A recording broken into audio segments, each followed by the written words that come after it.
530, Ratu Tanpa Tahta S2. Keesokan harinya, Cindy telah diperbolehkan pulang. Ia dan Azmi memutuskan untuk membawa anak mereka langsung pulang ke rumah milik mereka saja. Tidak pulang ke rumah Bu Sari apalagi Bu Hasna. Meski kedua nenek barbar itu sejak awal sudah rebutan cucunya harus pulang ke rumah mereka. Kali ini Azmi bersikap tegas, sebab ialah yang bertanggung jawab atas istri dan anak-anaknya. Tidak seperti dulu Azmi yang pasrah saat Cindy setelah lahiran tinggal di rumah Bu Sari. Karena dulu ia cukup sadar diri belum bisa memberikan fasilitas yang layak untuk sang istri. Tapi saat ini Azmi bersikap tegas bukan karena sudah mapan, hanya saja ia ingin dihargai sebagai kepala keluarga. Pokoknya ibu mau nginap di sini aja, ucap Bu Sari saat mereka baru memasuki rumah milik Azmi dan Cindy. Nenek-nenek itu datang dengan tas berisi pakaian yang cukup besar. Mungkin ia akan menginap selama beberapa hari ke depan. Boleh, Bu, asal ayah ngizinin. Azmi sama sekali tidak keberatan jika mertuanya menginap di sini. Justru ia senang karena ada yang membantu mengurus bayinya. Apalagi saat ini Cindy masih dalam masa pemulihan. Ngizinin dong. Ya kan? Ya. Gak boleh nggak? Bu Sari berucap sambil melotot pada Pak Fadli. Cindy terkekeh melihat tingkah ibunya. Mas, itu ayah ngizinin terpaksa karena diancam sama ibu. Adu Cindy pada sang suami. Enggak ah, gak bener itu. Nak, ayah beneran ngizinin kan? Ya? Tanya Bu Sari sambil mengedipkan sebelah matanya. Iya, ayah izinin. Tapi ingat jangan ngerepotin. Sahut Pak Fadli juga ikutan terkekeh seperti Cindy. Ibu nginap di sini bukan buat ngerepotin. Justru buat bantu-bantu Azmi ngurusin anak-anaknya. Kasihan dia punya istri gak guna macam Cindy ini. Taunya cuma bagian buat anaknya aja. Giliran ngurusinnya ogah-ogahan. Deh. Cindy mendelik, Azmi mengulum bibir. Ia merasa lucu sebab di mana-mana mertua yang berbicara seperti itu. Tapi Bu Sari memang beda. Ia menilai anaknya menggunakan mata mertua. Sedangkan Bu Hasna menilai Cindy menggunakan mata ibu kandung. Sehingga ia tidak pernah menjelekkan sang menantu. Justru Bu Sarilah yang sering menjelekkan anaknya sendiri. Mas, jangan senyum. Mau aku tambah puasamu jadi 60 hari? Ancam Cindy berbisik. Sontak Azmi langsung memasang ekspresi datar, walau dalam hatinya tertawa kencang. Gak bisa apa-apa juga gak masalah kok. Bu, karena sekarang zamannya sudah beda dari kita dulu. Sekarang kalau gak bisa masak, mau makan bisa beli di luar. Banyak warung makan di mana-mana. Suka pilih mau makan apa aja. Gak bisa ngucek baju. Ada mesin cuci yang tinggal pencet-pencet aja selesai. Yang penting bisa melayani suami itu sudah cukup. Karena yang dicari laki-laki untuk menikah itu istri, bukan pembantu. Ucap Bu Hasna yang malah membela menantu kesayangannya. Kalau nggak bisa beresin rumah dan nggak bisa ngurus anak gimana? Bu, gampang. Nggak bisa beres-beres tinggal nyewa. Nggak bisa ngurus anak tinggal nyewa babysitter. Sahut Bu Hasna tanpa beban. Ia berani berkata seperti itu, karena Azmi sudah mapan. Dulu sebelum Azmi mapan, Bu Hasna juga tidak berani berkata seperti itu. Karena Cindy telah menemani Azmi dari nol, baginya Cindy juga berhak menikmati apa yang telah dimiliki sang suami saat ini. Sebab kesuksesan yang didapat Azmi tidak luput dari doa dan dukungan dari sang istri. Bu Sari memicingkan mata. Emangnya orang modelan Cindy ini bisa pakai atau babysitter? Bu, palingan di hari pertama mereka langsung frustasi karena dicemburin mulu sama dia. Itulah kelebihan Cindy. Selain ia tidak pandai dalam urusan rumah tangga, ia juga memiliki sifat posesif yang sangat besar. Meski Azmi jauh lebih tua darinya, namun Cindy-lah yang sering cemburu pada suaminya itu.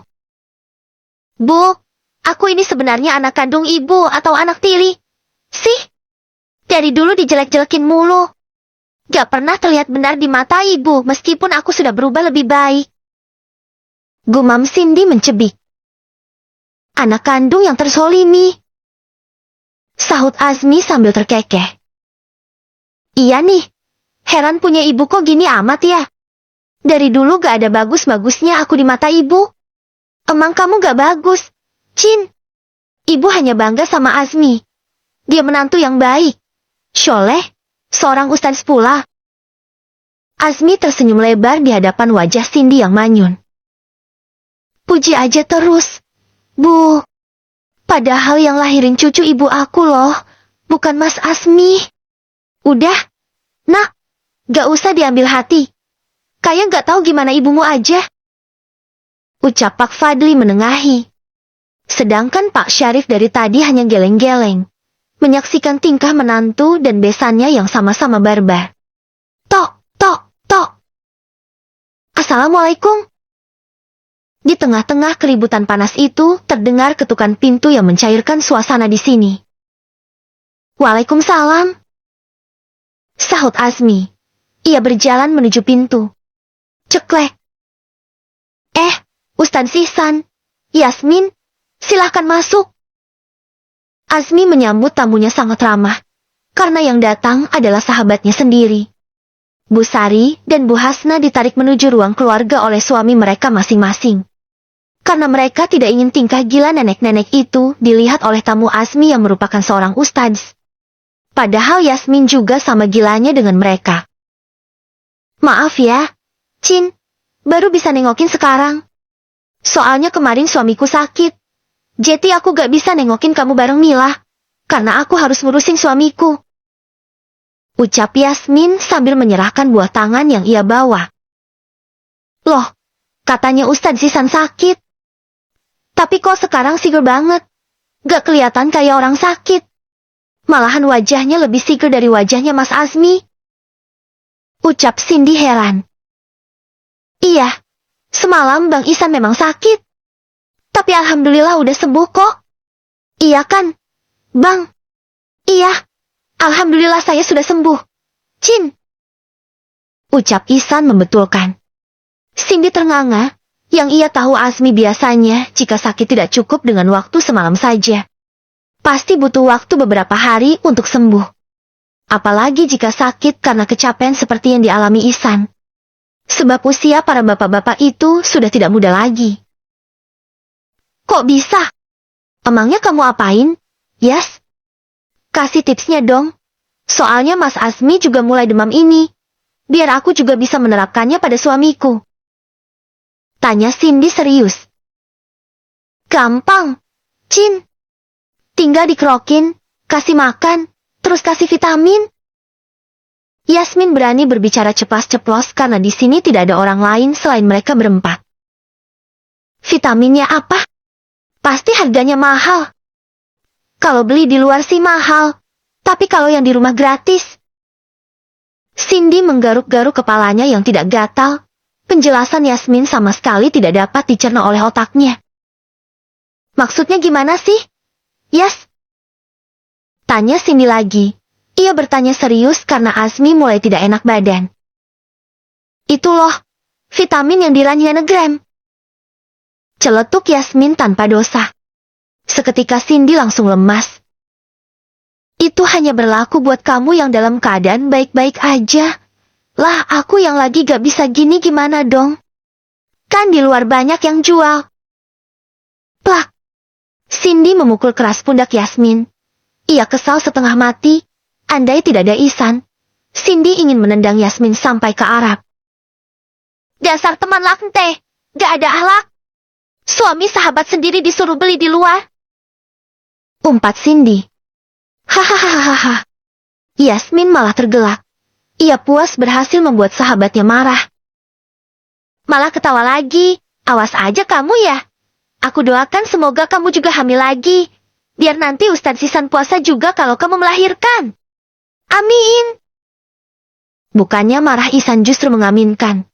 Membuat Yasmin manyun. Kok diaminkan sih, Bang? Protes Yasmin.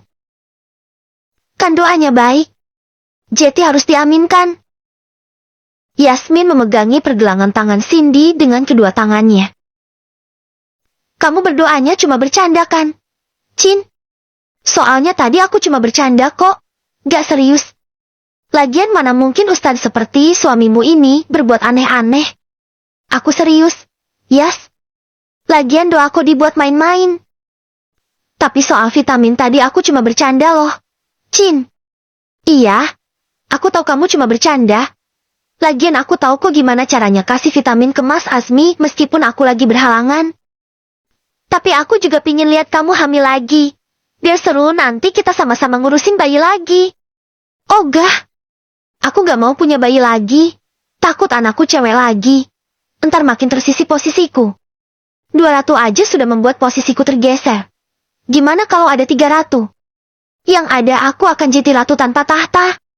Untung anakku cowok dua-duanya. Jadi aku ratu satu-satunya. Dan yang paling cantik di rumah ini, tidak ada yang bisa menggeser posisiku. Ucap Cindy sambil memeluk Azmi. Setelahnya mereka hanya terkekeh. Karena melihat Yasmin yang mencebik, gara-gara takut doa Cindy akan terkabul. Yasmin kena batunya sendiri. Akibat kelakuannya yang usil.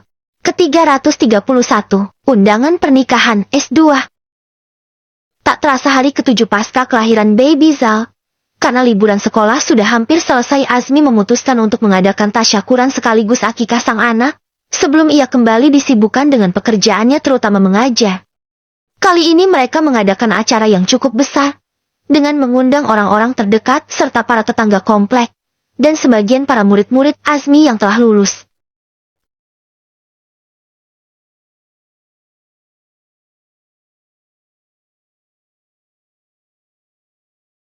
Sekalian untuk menjalin silaturahmi bagi mereka yang sudah lama tidak berjumpa. Sayang, kamu sudah siap? Tanya Azmi menjemput Cindy di kamarnya.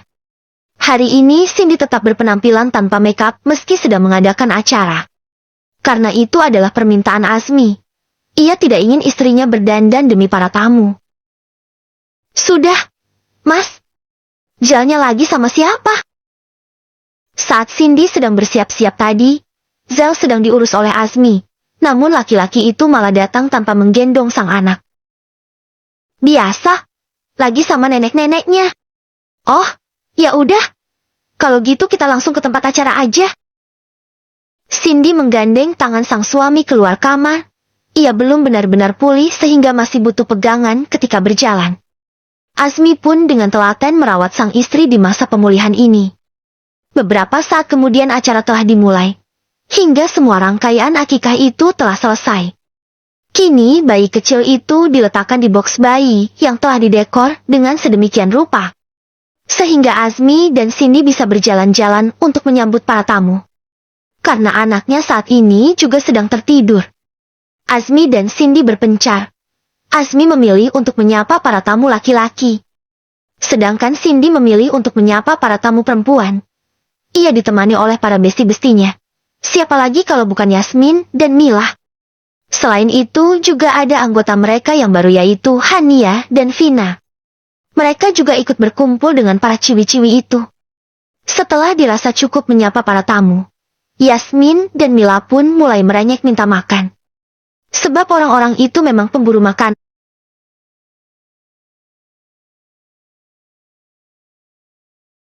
Ketika berada di acara apa saja. Silahkan dinikmati makanannya. Ucap Cindy sembari mengajak besti-bestinya duduk. Di meja makan itu telah tersedia berbagai macam makanan yang telah diambil oleh Yasmin dan Mila. Mau nyicipin semuanya boleh, Mbak? Tanya Vina sambil nyinyir malu-malu. Boleh dong Bu Mil, silahkan. Pokoknya kalau pingin ambil aja, biar anaknya gak ileran. Sahut Cindy terkekeh. Aku juga pingin semua menu ya.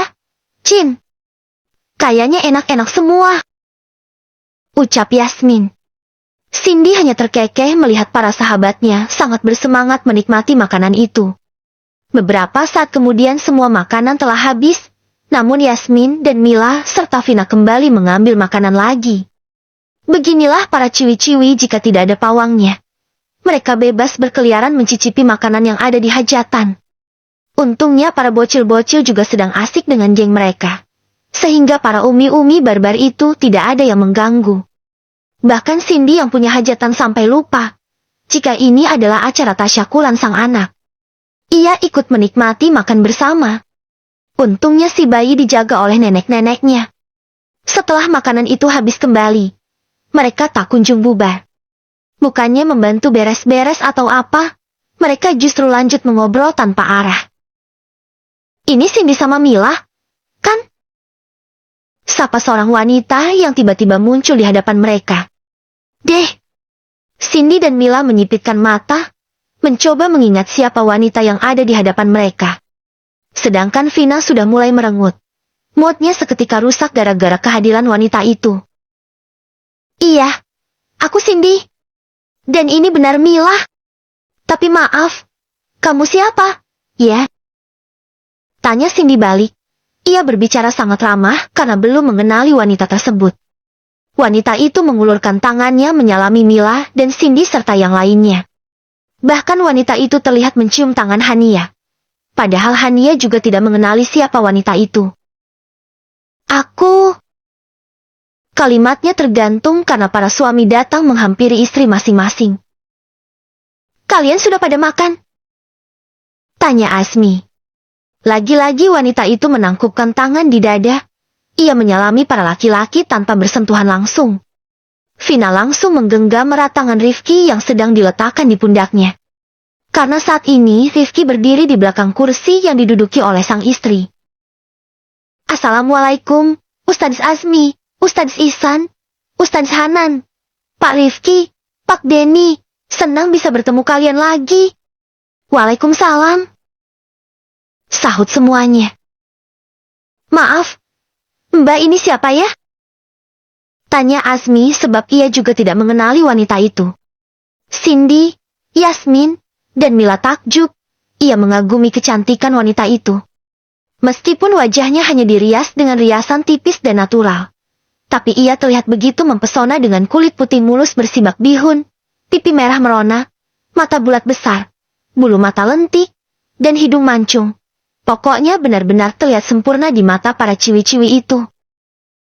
Saya Nadia Pak Ustadz. Jawabnya sumringah. Deh.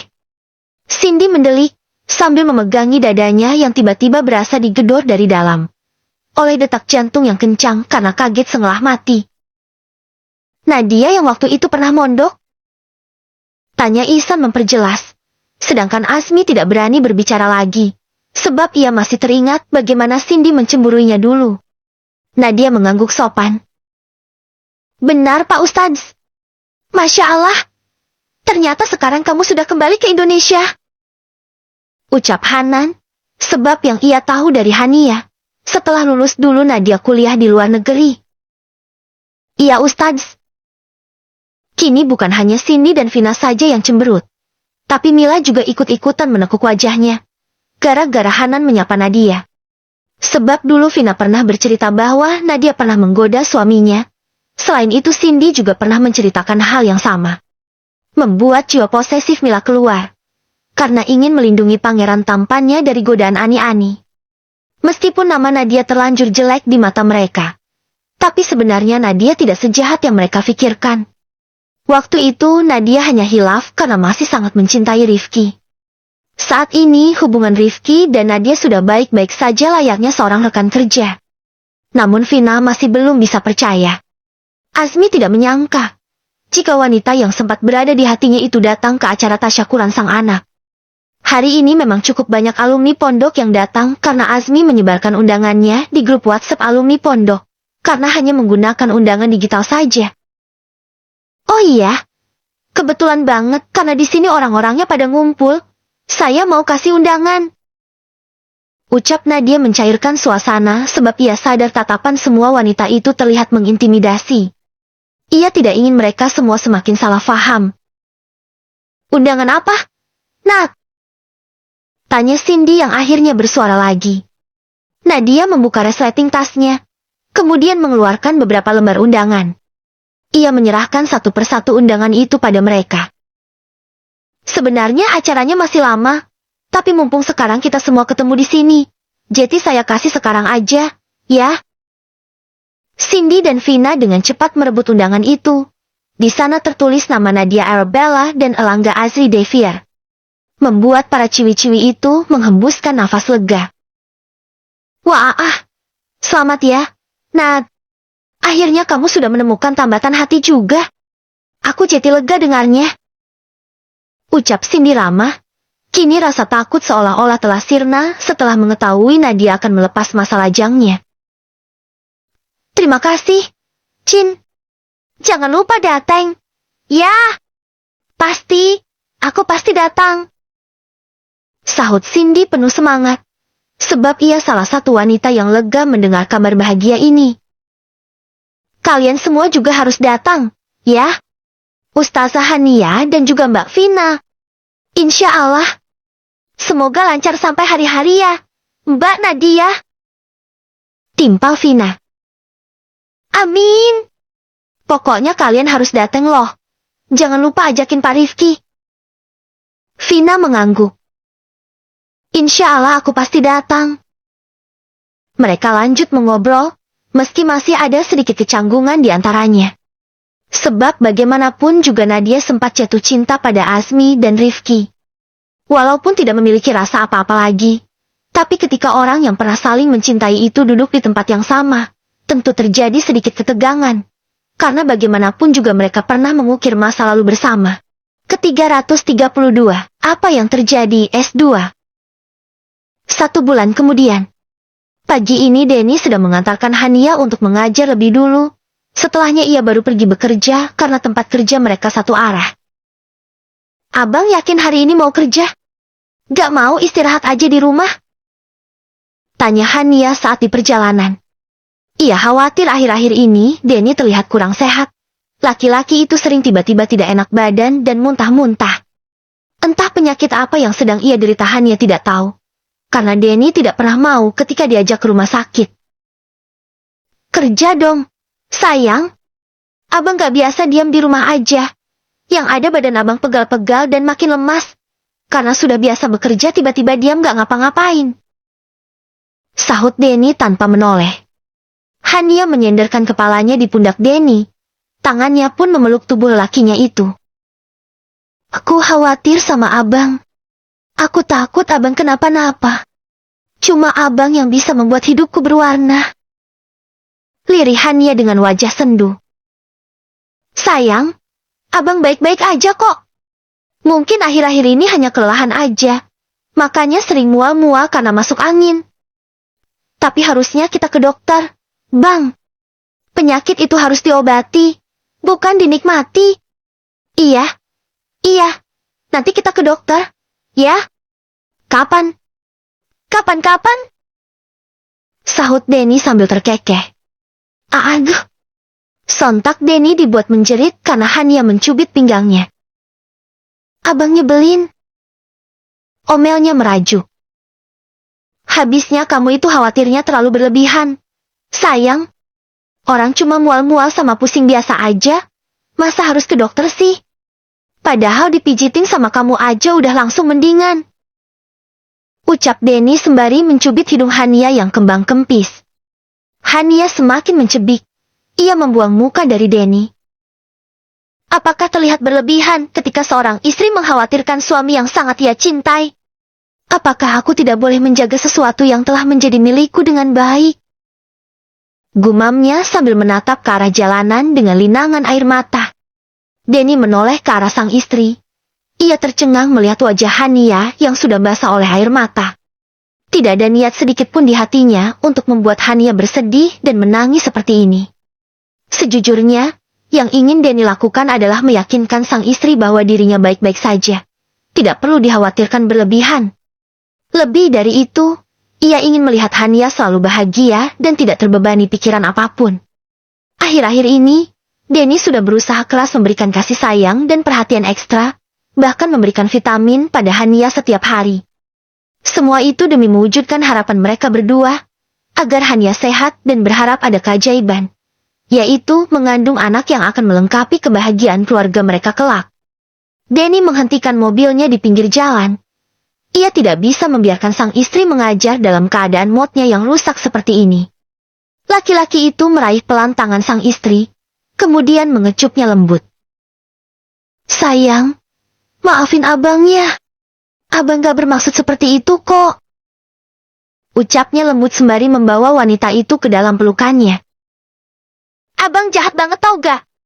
Abang gak ngerti perasaanku yang akhir-akhir ini tidak tenang karena takut kehilangan kamu. Omel Hania yang sedang terisak di pelukan Denny. Tetapi meskipun sedang marah, Hania tetap berbicara dengan nada lembut. Ia tidak berani berbicara dengan nada yang lebih tinggi dari suara sang suami. Sebab Hania sangat menghormati Denny. Iya. Abang minta maaf ya, sayang. Hania mendongakkan wajahnya menatap Denny. Aku akan maafin tapi ada syaratnya. Apa itu? Denny pun ikut menunduk agar bisa menatap wajah Hania. Sebab saat ini istrinya berada di dadanya. Aku mau abang ke dokter. Denny membuang nafas panjang. Sebenarnya ia malas menginjak yang namanya rumah sakit. Entah kenapa baru mendengar nama dokter saja rasanya perut Denny sudah mual. Tapi demi menghilangkan beban pikiran sang istri ia terpaksa setuju. Ya udah, iya. Tapi nanti sore aja ya. Setelah kamu pulang kerja. Nanti abang izin buat pulang cepat. Oke, aku pegang janji abang. Awas kalau nanti banyak alasan lagi dan gak jadi ke dokter. Pokoknya aku akan marah besar sama abang. Ancam Hania tegas. Siap, bos. Sahut Denny sambil meletakkan tangannya di dahi seolah memberikan hormat. Beberapa saat kemudian, mobil Denny telah tiba di parkiran pondok. Hania mencium bolak-balik tangan sang suami. Dibalas kecupan lembut di keningnya oleh Denny. Kemudian berlalu dari sana, karena jam mengajarnya sudah mepet. Denny menghembuskan nafas lega. Ia segera mengambil kresek yang sudah disediakannya di mobil, kemudian muntah-muntah. Entah kenapa setiap kali selesai mengendarai mobil ia selalu mual dan muntah. Denny sendiri tidak mengerti kenapa dia jadi mabuk perjalanan seperti ini. Padahal sudah puluhan tahun membawa mobil ia tidak pernah muntah walau perjalanannya sejauh apapun. Aku sakit apa sih sebenarnya? Apa ada penyakit modelan begini? Gumam Denny bertanya-tanya sendiri. Di sore harinya, Hania minta dijemput di rumah sang kakak saja. Karena hari ini ia hanya mengajar pagi saja dan izin tidak mengajar di sore hari karena perutnya terasa sakit. Han, kita makan dulu, yuk. Dari tadi siang kamu gak ada makan loh. Ajak Mila. Saat ini mereka sedang duduk di teras menunggu jemputan Denny. Enggak ah, Mbak. Aku lagi malas makan. Perutku gak enak. Tolak Hania. Entar Pak Denny marah loh. Han, kalau tahu kamu gak makan siang. Tapi aku gak nafsu. Mbak. Ting. Ting. Ting. Suara itu berasal dari pertemuan mangkok dan sendok yang sedang dibunyikan oleh abang tukang bakso. Kalau makan bakso mau gak, Han? Tawar Mila. Aku mau bakso. Mi. Pekik Amina muncul dari dalam. Aku juga mau. Mi. Tambah Aklima. Aku juga. Adriana juga tidak mau ketinggalan. Hania ikutan mengangguk. Boleh deh, Mbak. Ucapnya. Mbak Aang. Beli baksonya. Mbak Aang. Teriak Mila menghentikan langkah tukang bakso. Siap, Mbak. Sahut tukang bakso itu langsung memarkirkan gerobaknya di depan gerbang rumah Mila.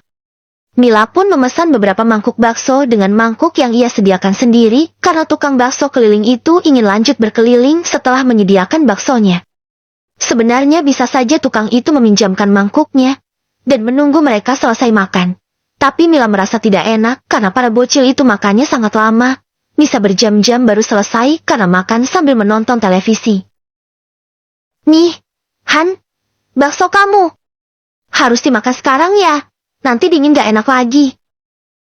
Ucap Mila sembari meletakkan bakso mereka di meja teras rumah, sedangkan para anak-anak makan di ruangan keluarga sambil nonton. Makasih, Mbak. Saat mereka asik menikmati bakso itu, mobil Denny pun tiba di depan gerbang rumah Mila. Ia tidak membawa mobil itu masuk ke garasi karena niatnya hanya ingin menjemput sang istri saja. Assalamualaikum, seru Denny menghampiri sang istri. Waalaikumsalam, sahut Hania. Tidak lupa ia langsung menciumi tangan sang suami. Wah, lagi pada ngebakso nih, enak banget kayaknya. Denny terlihat ngiler melihat bakso yang ada di meja. Iya, Bang. Mau. Tawar Hania. Mau sih, tapi tukang baksonya udah di ujung jalan sana tadi. Ya udah kita makan ini aja. Denny mengangguk setuju. Ia duduk di bangku sebelah sang istri. Hania langsung menyuapinya makan. Ia senang melihat Denny makan dengan lahap karena akhir-akhir ini laki-laki itu juga terlihat tidak nafsu pada makanan. Padahal selama ini Denny tidak pernah pilih-pilih makanan. Mila makan dengan wajah manyun. Ia baper melihat pasangan yang makan bersamanya. Ingin suap-suapan juga seperti mereka. Tapi apalah dah. Hanan masih sibuk dengan kegiatannya di pondok. Enak gak, Bang? Tanya Hania. Enak banget, sayang. Kok rasanya enak banget ya? Biasa aja tuh. Gak enak-enak banget. Perasaan dulu kalian pernah makan bakso ini juga. Sela Mila. Iya sih, Mbak. Tapi kok yang kali ini beda banget ya rasanya? Sahut Denny. Perasaan kalian aja kali, karena makannya satu mangkuk berdua. Coba kalau makannya masing-masing pasti rasanya sama aja kayak punyaku. Ngomongnya biasa aja kali. Mbak, gak usah ngegas gitu ah. Nanti kan bisa ngajak Bang Hanan makan sepiring berdua juga kalau dia sudah pulang kerja. Ledek Hania sambil terkekeh. Habisnya kalian romantis banget, sih. Aku jadi pingin. Tapi Bang Hanannya gak ada. Hahaha. Denny dan Hania malah tergelak melihat wajah cemberut Mila. Kalian jahat banget sih. Aku ini kakak ipar kalian loh. Emang gak takut kualat? Aduh. Tiba-tiba Hania merintih kesakitan sambil memegangi perutnya. Kamu kenapa? Sayang? Tanya Denny panik. Han, kamu kenapa? Mila juga ikutan panik. Gak tahu ini perutku tiba-tiba sakit lagi. Suara Hania terdengar lemas, pandangannya tiba-tiba mengabur, dan tubuhnya terasa melayang, hingga akhirnya Hania jatuh di pelukan sang suami. Sayang, kamu kenapa? Denny berusaha menepuk-nepuk pipi Hania agar istrinya itu membuka mata. Tapi Hania tetap tidak membuka matanya lagi. Langsung bawa ke rumah sakit aja. Pak, dari tadi siang Hania sudah mengeluh perutnya sakit. Perintah Mila. Kenapa kamu gak bilang sama abang sih? Sayang, kalau tahu kamu sakit abang pasti pulang dari tadi siang. Gumam Denny terisak sambil menggendong tubuh Hania menuju mobil. Ia meletakkan istrinya itu di sampingnya, memasangkan seatbelt, kemudian langsung berpamitan pada Mila. Denny hanya membawa Hania sendiri ke rumah sakit, karena Mila tidak bisa meninggalkan anak-anaknya di rumah. Ia hanya meminta pada Denny agar memberinya kabar apapun tentang Hania. Sebab Mila juga sangat mengkhawatirkan adik iparnya itu. Bagaimanapun juga ia dan Hania sudah seperti saudara kandung. Ke-333, kesabaran yang berbuah manis S2. Sambil mengendalikan setir, Denny menggenggam erat tangan Hania dengan tangan satunya. Di momen ini, perasaannya begitu kacau, campuran kekhawatiran, ketakutan, dan kerapuhan membayangi hatinya. Setelah menghadapi begitu banyak ujian dalam pernikahan mereka, Denny merasa tidak mampu lagi jika harus menghadapi cobaan baru. Belum lagi ujian ketiadaan buah hati dalam keluarga mereka hingga saat ini, semakin menambah beban pikiran yang menghimpit dadanya. Apa yang sebenarnya terjadi? Sayang, kenapa kamu tidak memberitahu aku? Sedangkan kamu selalu menjaga dan mengkhawatirkan keadaanku. Tapi ternyata kamu juga sedang tidak baik-baik saja. Tolong jangan tinggalkan aku, Han. Aku tidak sanggup bila harus kehilanganmu. Gumam Denny dengan bulir bening yang mengalir dari sudut matanya. Beberapa saat kemudian, mobil Denny tiba di parkiran rumah sakit. Ia segera menggendong tubuh Hania berlari menuju UGD. "Dok, tolong istri saya. Dok!" teriak Denny di hadapan ruangan itu. Dokter dan perawat pun buru-buru menghampiri Denny. "Ini istrinya kenapa, Pak?" tanya sang dokter. "Istri saya tadi mengeluh sakit perut, lalu tiba-tiba pingsan dan sampai sekarang belum sadarkan diri." Jelas Denny sesuai dengan kejadian sebenarnya. "Baiklah, kalau begitu istrinya biar kami tangani dulu ya, Pak." Hania diletakkan di ranjang rumah sakit. Kemudian tangan Denny ditarik oleh perawat agar keluar dari ruangan itu. "Mohon maaf, Pak. Sebaiknya Bapak keluar dulu, agar kami bisa menangani istrinya," ucap sang perawat ramah. Denny menggeleng. Meskipun tangannya sudah ditarik, laki-laki itu tetap berdiam diri di posisinya. "Saya ingin di sini saja, Sus. Istri saya butuh saya untuk menguatkannya. Tapi, Pak, ini semua demi kelancaran proses pemeriksaan. Tolong nurut ya, agar istri Bapak bisa segera kami tangani." "Tapi, Sus, ini demi kebaikan pasien. Mohon kerjasamanya, Pak." Karena tidak bisa dinego lagi, akhirnya Denny terpaksa melangkah dengan berat hati. Ia meninggalkan Hania sendiri. Di luar ruangan, Denny mondar-mandir tidak jelas. Pikirannya kacau dan tidak tahu harus berbuat apa. Ingin duduk, tapi ia merasa seolah sedang duduk di tengah-tengah hamparan paku payung yang luas. Dan berdiri di atas bara api. Kerjaan laki-laki itu saat ini duduk kemudian berdiri. Berjalan mondar-mandir seperti setrikaan di hadapan UGD. Sesekali Denny terlihat mengusap wajahnya kasar. Sebab sudah 1 jam ia berdiri duduk dan mondar-mandir. Masih saja dokter belum keluar dari ruangan itu. Hanya perawat saja yang sempat beberapa kali keluar masuk, serta ada dokter lain yang ikutan masuk. Namun tidak menjawab ketika ditanya oleh Denny. Ia hanya meminta untuk bersabar menunggu hasil pemeriksaan. Rasanya Denny sudah ingin menangis sambil guling-gulingan di lantai rumah sakit itu. Bahkan ia sampai tidak merasakan kakinya yang pegal akibat terlalu lama berdiri. Yang Denny mau hanyalah segera mendapatkan kabar apapun dari Hania. Ceklek. Mata Denny terbelalak melihat siapa yang keluar. Ia berlari mengejar Hania dan memeluknya erat. "Kamu sudah sadar, sayang?" tanyanya. Hania mengangguk sambil tersenyum. "Kata dokter kamu sakit apa?" "Aku gak sakit kok, Bang." Denny menautkan alisnya heran. Kalau tidak sakit terus kenapa Hania bisa pingsan? Pikirnya. "Kok bisa gak sakit? Kamu serius?" "Iya, Abang sayang," sahut Hania gemas. Ia sampai tidak tahan ingin mencubit pipi Denny. "Kamu gak sedang menyembunyikan sesuatu dari aku kan?" "Enggak. Oh iya, ini ada resep vitamin dari dokter." Hania menyerahkan kertas yang tadi diberikan oleh dokter. Denny terkesiap. "Apa? Resep vitamin? Apakah ini ada hubungannya dengan ketidaksuburannya? Apakah Hania sudah tahu dirinya tidak subur?" Batin Denny menerka-nerka. Sebab ia tidak dapat membaca tulisan dokter.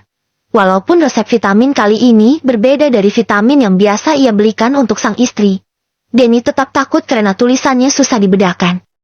Akhirnya 2 orang itu berjalan dengan diam menuju apotik. Hania asik bergumam dengan hatinya. Denny pun asik berperang dengan pikirannya sendiri. Selesai obat itu ditebus, Denny pun menyelesaikan administrasinya kemudian mengajak Hania pulang.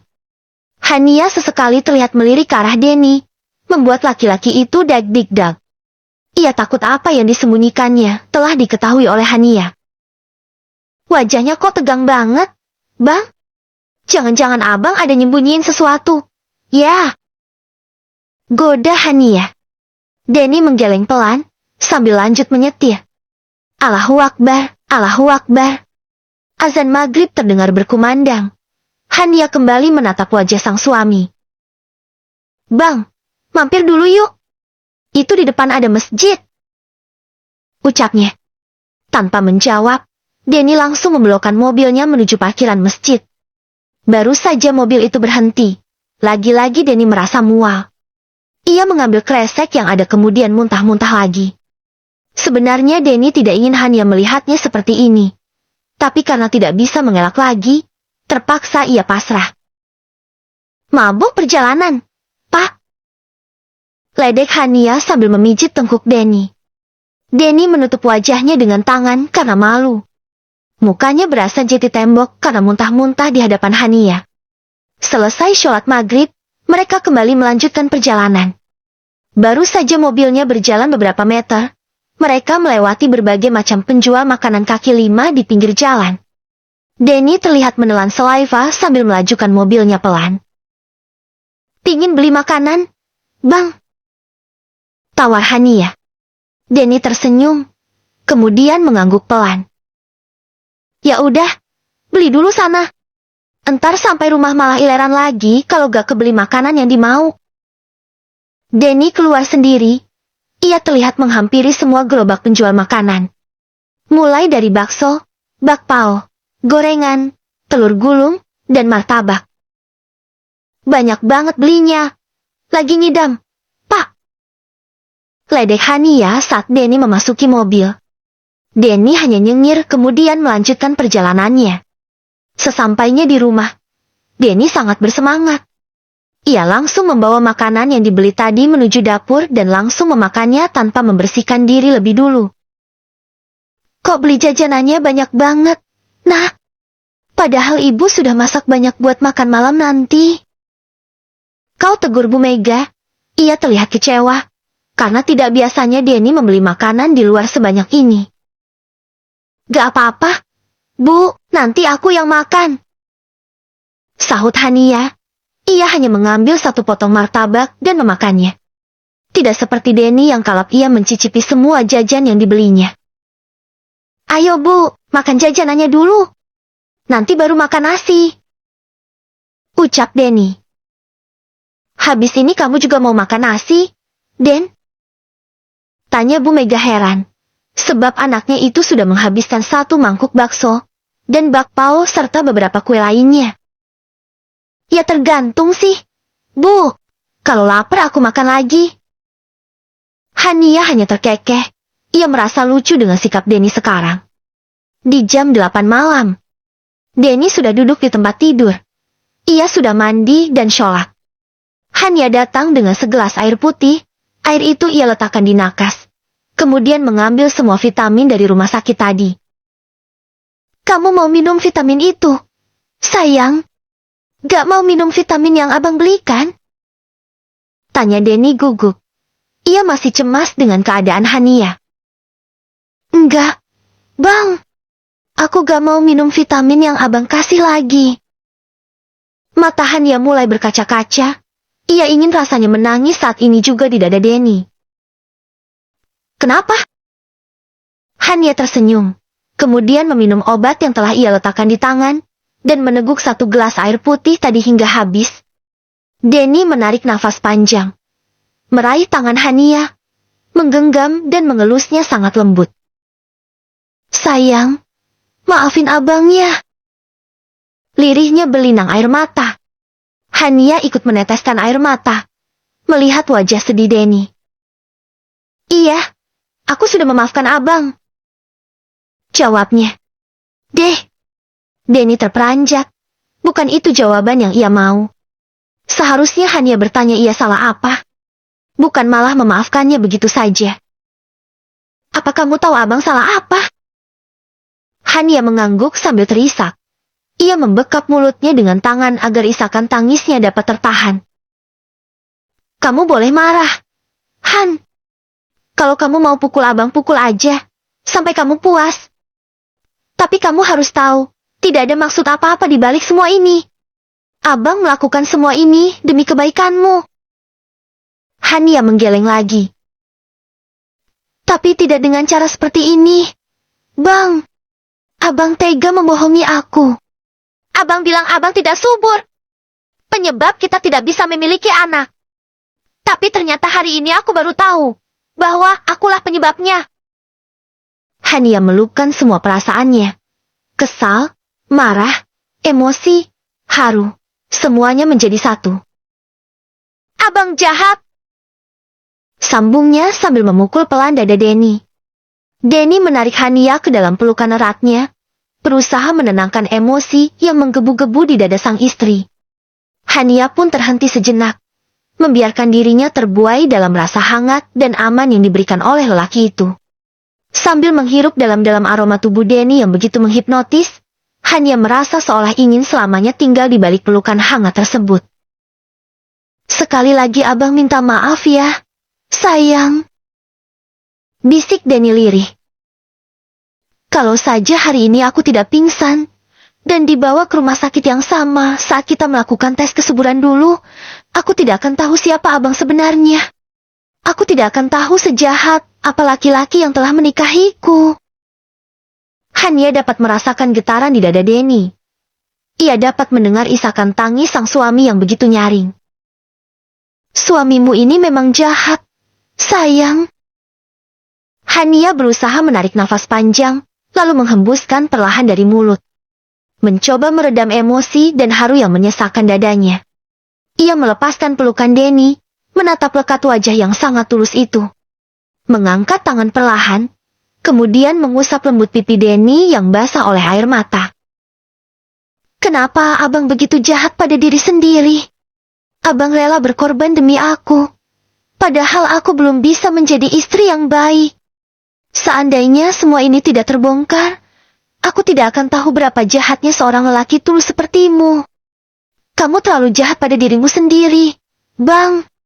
Semua itu aku lakukan karena tidak ingin kehilangan kamu, Han.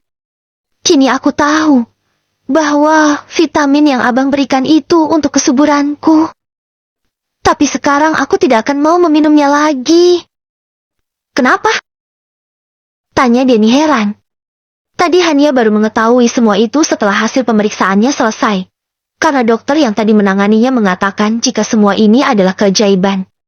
Karena dokter yang tadi memeriksa adalah dokter kandungan yang membantunya mengetes kesuburan waktu itu.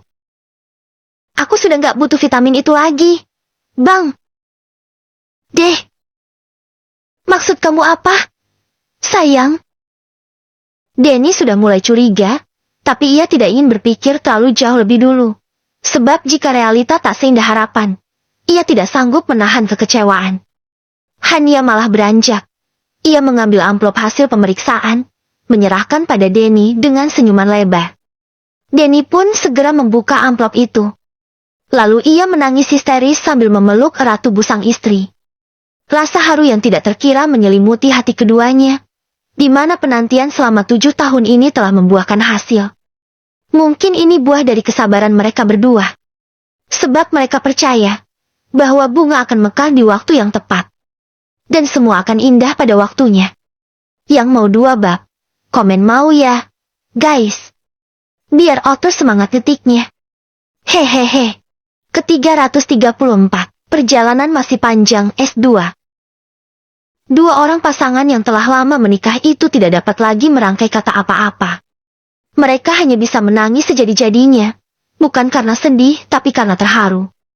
Puncak dari kebahagiaan seseorang terkadang tidak selalu diungkapkan dengan tawa. Namun ada juga yang mengungkapkannya dengan tangisan penuh emosional seperti ini. Pelukan mereka semakin mengerat. Merasakan hangatnya cinta yang telah dibina bersama selama ini. Begitu banyak cobaan demi cobaan yang berhasil mereka lewati. Banyak tangis dan air mata yang menghiasi, hingga akhirnya sampai di titik ini. Cukup lama mereka menangis, dan menumpahkan semua rasa haru itu. Keduanya mulai mengatur nafas kembali.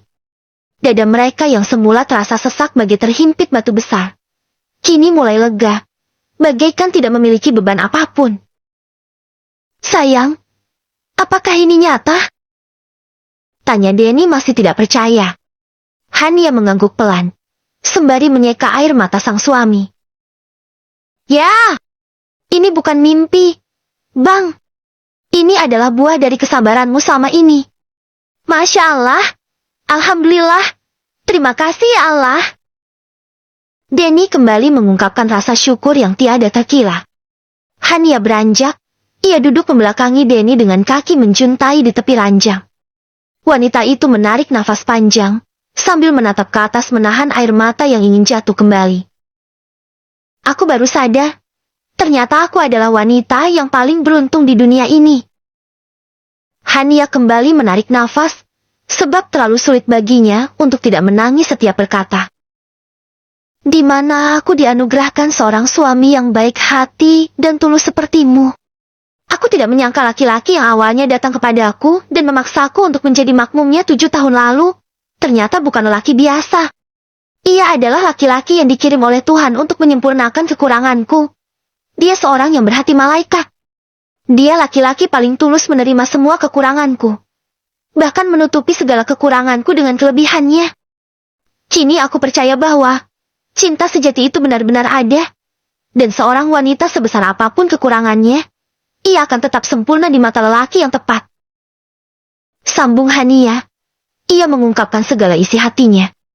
Karena itulah pentingnya kita memilih untuk hidup dengan seseorang yang memiliki cinta lebih besar dari cinta yang kita miliki.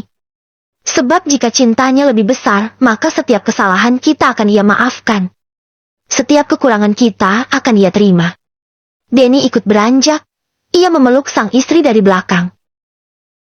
Tidak ada manusia yang sempurna di dunia ini, sayang. Oleh karena itu, aku menerima segala kekuranganmu. Sebab jika aku mencari pasangan yang sempurna, maka sampai kapanpun aku tidak akan menemukannya. Bisik Denny lembut di telinga Hania. Terima kasih ya, Bang. Aku bersyukur sekali dapat menjadi istrimu. Aku juga bersyukur dapat menjadi suamimu. Balas Denny sambil menciumi tengkuk Hania, membuat wanita itu menggeliat kegelian. Kemudian tangan Denny kembali ingin menjelajah ke arah lain. Karena ini adalah momen yang pas untuk bermesraan. Pikirnya.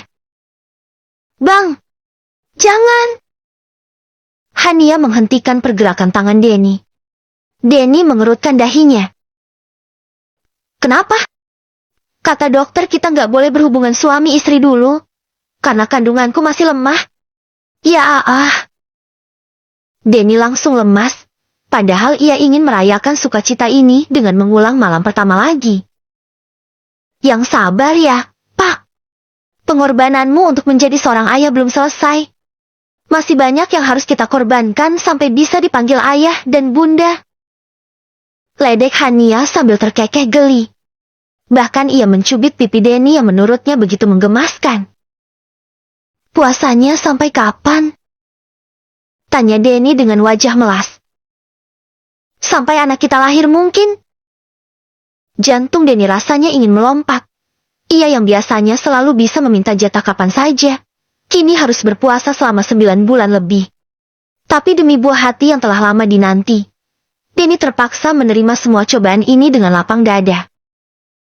Oh iya, tadi kamu waktu diperiksa itu masih pingsan? Tanya Denny mengalihkan pembicaraan, barangkali saja bisa membantu pikirannya yang tersesat itu kembali menemukan jalan pulang. Sadar. Kenapa nggak minta ditemani sama abang? Sengaja, karena aku pingin abang tahu semua itu dari aku. Biar aku bisa lihat dengan jelas seperti apa reaksi kamu. Kenapa kamu jahat banget? Sih. Padahal aku juga pingin lihat kamu diperiksa. Aku pingin lihat wajah anak kita. Keluh Denny manja. Wajahnya belum bisa dilihat kok, Bang. Lagian bentuknya aja belum berbentuk bayi. Orang baru juga jalan 4 minggu. Oh, aku kira langsung berbentuk bayi gitu. Tapi bentuknya kecil. Hania terkekeh. Gak begitu juga kali konsepnya, Bang. Bayi awal di kandungan itu berproses. Gak ada yang langsung jadi bayi. Bentuknya perlahan-lahan sampai akhirnya sempurna dan siap dilahirkan. Oke, tapi aku tetap penasaran sama bentuknya. Boleh ditengokin gak? Goda Denny sambil tersenyum genit. Rupanya otaknya masih tersesat dan belum menemukan jalan pulang, sehingga pikirannya tidak jauh-jauh dari sana. Hania mencebik. Ia mulai kesal karena Denny terus menggodanya. Kalau mau lihat nanti bisa, pas USG. Masih lama dong. Sabar. Namanya juga mau punya anak, jadi harus sabar. Harus mau berkorban. Kita udah susah loh Bang buat dapetinnya. Iya.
Iya. Abang paham. Sayang. Tapi tolong jangan ngambek ya. Kalau abang mancing-mancing terus aku ngambek beneran. Nih. Enggak. Tapi ngomong-ngomong kamu kenapa jadi sensian gini? Jangan-jangan kamu lagi ngidam pasak buminya abang. Ya? Bukan Denny namanya kalau tidak menggoda Hania sampai istrinya itu sebal.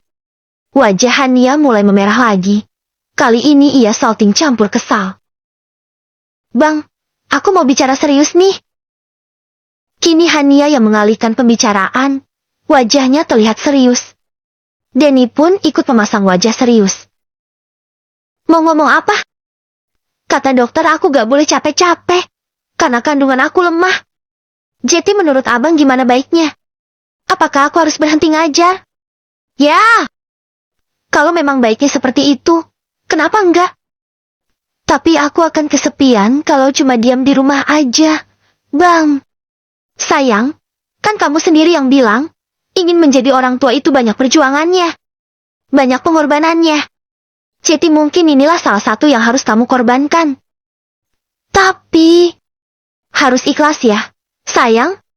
Ini semua demi kebaikan keluarga kecil kita. Salah Denny. Akhirnya Hania hanya bisa mengangguk pasrah. Sebab ia yang mendengar penjelasan dokter. Dan ia tahu resiko apa yang didapat jika tidak menjaga kandungannya dengan baik. Nah, gitu dong istri solehah. Puji Denny. Kemudian mengecup pipi sang istri. Sekarang kita istirahat yuk. Bang. Kata dokter aku juga harus banyak istirahat. Denny membantu Hania berbaring. Ia menyelimuti tubuh istrinya itu. Kemudian mengusap-usap kepala Hania agar cepat tertidur. Beberapa saat kemudian, saat Hania sudah tertidur Denny menempelkan wajahnya di perut sang istri. Nak, kamu baik-baik ya di dalam. Kalau kangen sama ayah, kamu bilang ke bundamu ya. Biar ayah bisa tengokin kamu. Soalnya kalau cuma ayah aja yang kangen, bunda gak ngizinin buat nengokin kamu. Bunda pasti menuduh ayah cuma modus. Bisik Denny mengajak bicara sang anak. Untung Hania sudah tertidur lelap. Andai ia masih terjaga, mungkin Denny akan ditelannya bulat-bulat tanpa dikunyah karena kelewat gila. Denny seperti ini karena otaknya yang tersesat tadi tidak dapat lagi menemukan jalan pulang, sebab belum berhasil menembus inti bumi. Laki-laki terkadang memang seperti ini. Jika hasratnya sudah tak tertahankan, gila-gila dikit tetap gak ngaruh.